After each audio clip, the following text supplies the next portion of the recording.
कि एक ए है, एक बी है और एक सी है। हमें क्या बोल रहा है कंडीशन में कि जो बी है वो ए से 25% ज़्यादा है, बी जो है वो 25% ज़्यादा है। इसका मतलब मैं मान लेता हूँ कि 125% है और ये 100 है, ऐसा मान लेते हैं, ठीक है। ये 125 है, ये 100 है। तो अब बोला गया कि जो सी है वो बी से 50% है।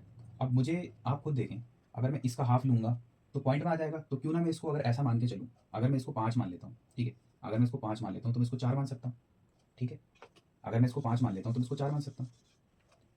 तो 5 का आधा है ये, इसका मतलब ये 2.5 है, ठीक है। तो अगर हम इसको ऐसा भी लिख सकते हैं कि अगर मैं इन दोनों को डबल कर दूँ, कि मैं इसको 8 मान लूँ, इसको 10 मान लूँ, इंटू 2 तो किया मैंने। अब वो बोल रहा है कि जो सी है वो बी का 50% है, इसका मतलब वो आधा है। तो ऐसा हुआ, बात समझ में आ गई?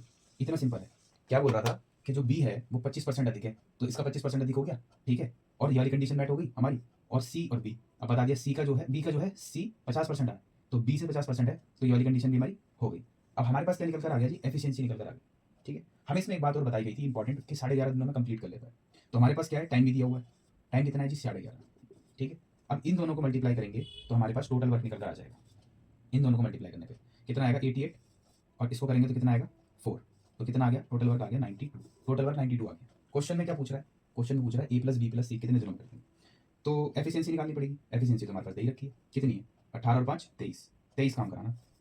23 काम कितने दिनों में कर देंगे? 4 दिनों में काम कंप्लीट हो जाएगा, 4 डेज। नोट कर लो गाइस, बहुत ही बढ़िया सवाल था ये, कंडीशंस वाला था, इसमें दिमाग लगाना था। अगर आप जाते तो कैसे करते पता है? आप लिखते इसको, जैसे मैंने लिखा था पहले 4 5, तो फिर 5 का आधा करते तो 2.5 होता। तो पॉइंट में जाने से बेटर है आप ऐसे लिखें और जल्दी जल्दी से आंसर को निकालें। बहुत ही अच्छा सवाल था। दूसरे सवाल की तरफ बढ़ते हैं, ठीक है, नोट कर लीजिए। नेक्स्ट क्वेश्चन शुरू करते हैं गाइस।